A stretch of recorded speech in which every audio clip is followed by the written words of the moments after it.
श्री गणेशाय नमः। श्री रामचरितमानस लंका कांड 38 के दोहा। धर्महीन प्रभु पद विमुख, काल विवश दस शीस। तेहि परि हरि गुण आए, सुनहु कौशलाधीश। 10 शीस रावण धर्महीन प्रभु के पद से विमुख और काल के वश में है, इसलिए हे कौशलराज सुनिए, वे गुण रावण को छोड़कर आपके पास आ गए हैं। 38 खे दोहा।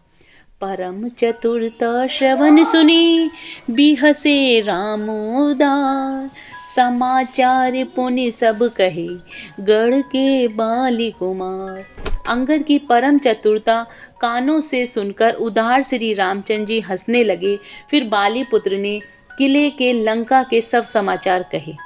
रिपु के समाचार जब पाए, राम सचिव सब निकट बोलाए। लंका बाके चारि दुआरा, केहि विधि लागहु करहु विचारा। जब शत्रु के समाचार प्राप्त हो गए, तब श्री रामचंद्र जी ने सब मंत्रियों को पास बुलाया और कहा, लंका के 4 बड़े विकट दरवाजे हैं, उन पर किस तरह आक्रमण किया जाए, इस पर विचार करो। तब कपीस ऋक्षेस विभीषण, सुमिरि हृदय दिन कर कल कुल भूषण। करि विचार तिन मंत्र दृढ़ावा, चारि अनेक कपि कटुक बनावा।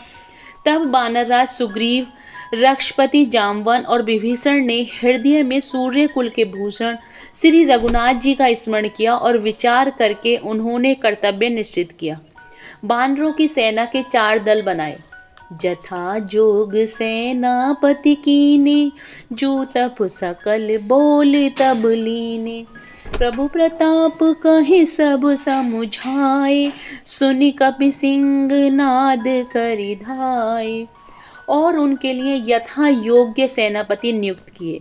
फिर सब यूथपतियों को बुला लिया और प्रभु का प्रताप कहकर सबको समझाया, जिसे सुनकर बानर सिंह के समान गर्जना करके दौड़े।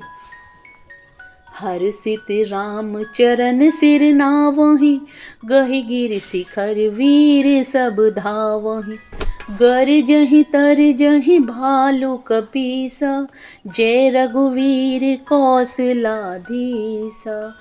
वे हर्षित होकर श्री राम जी के चरणों में सिर नवाते हैं और पर्वतों के शिखर ले लेकर सब वीर दौड़ते हैं। कौशल राज श्री रघुवीर जी की जय हो पुकारते हुए भालू और बानर गरजते और ललकारते हैं। जानत परम दुर्ग अति लंका, प्रभु प्रताप कभी कपि चले असंका। घटा टोप करि चहु दिसि घेरी, मुख ही निशान बजावहि भेरी। लंका को अत्यंत श्रेष्ठ किला जानते हुए भी बानर प्रभु श्री रामचंद्र जी के प्रताप से निडर होकर चले।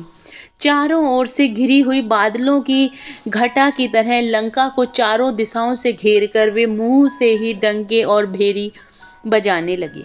39वां दोहा। जयति राम जय लक्ष्मण, जय कपीस सुग्रीव। गरजहि सिंह नाद कपि, भालु महाबल सीव। महान बल की सीमा वे बानर भालू सिंह के समान ऊंचे स्वर से श्री राम जी की जय, लक्ष्मण जी की जय, बानर राज सुग्रीव की जय ऐसी गर्जना करने लगे। लंका भयहु कोलाहल भारी, सुना दसानन अति अहंकारी। देखहु बन रह केरी ठिठाई, बिहसि निशाचर सेन बोलाई। लंका में बड़ा भारी कोलाहल मच गया। अत्यंत अहंकारी रावण ने उसे सुनकर कहा, बानरों की ठिठाई तो देखो। यह कहते हुए हंसकर उसने राक्षसों की सेना बुलाई। आए कीस काल के प्रेरे, क्षुधावंत तव निशिचर मेरे। अस कही 68 कीना, गृह बैठे आहार विधि दीना। बंदर काल की प्रेरणा से चले आए हैं, मेरे राक्षस सभी भूखे हैं, विधाता ने इन्हें घर बैठे भोजन भेज दिया। ऐसा कहकर उस मूर्ख ने अट्ठास किया। वह बड़े जोर से ठहाका मारकर हंसा। सुभट सकल चारहु दिसि जाहु, धरि धरि भालु कीस सब खाहु। उमा रावण ही अस अभिमाना, जिमि टिढ़िब खग सूत उताना। और बोला, हे वीरों, सब लोग चारों दिशाओं में जाओ और रीछ बानरों सबको पकड़ कर खाओ। शिव जी कहते हैं, हे उमा, रावण को ऐसा अभिमान था जैसे टिठिरी पक्षी पैर ऊपर की ओर करके सोता है, मानो आकाश को थाम लेगा। चले निशाचर आय सुमांगी, गही कर भिंडी पाल बरसांगी। तोमर मुदगर पर सुप्रचंडा, सूल कृपान बरग गिरी खंडा। आज्ञा मांगकर और हाथों में उत्तम भिंडीपाल, सांगी, बरछी, तोमर, मुगदर, प्रचंड फरसे, सूल, दुधारी तलवार, परिग और पहाड़ों के टुकड़े लेकर राक्षस चले। जिमि अरुणो पल निकर निहारी, धावहि सट खग मास आहारी। चोंच भंग दुख तिनहि न सूझा, तिमि धाये मनुजाद अबूझा। जैसे मूर्ख मांसाहारी पक्षी लाल पत्थरों का समूह देखकर उस पर टूट पड़ते हैं, पत्थरों पर लगने से चोंच टूटने का दुख उन्हें नहीं सूझता, वैसे ही ये बेसमझ राक्षस दौड़े। 40वां दोहा। नाना युद्ध सर चाप धर, जातु दान बलवीर। कोट कंगरुन चढ़ी गई, कोटि कोटि रणधीर।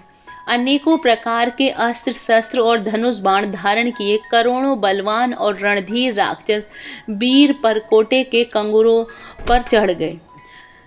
कोट कंघूर ही सोही कैसे, मेरु के संगनी जनु घन वैसे।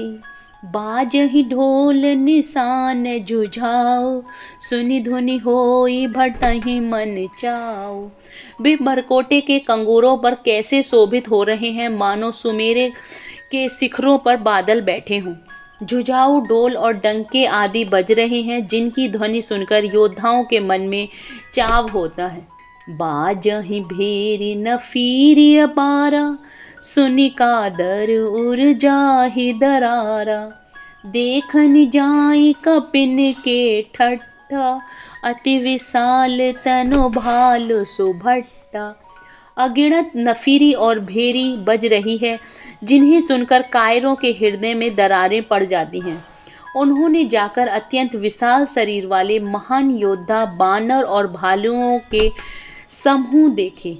धावहि गनहि नाव घट घाटा, पर्वत फोरी करहि गई बाटा।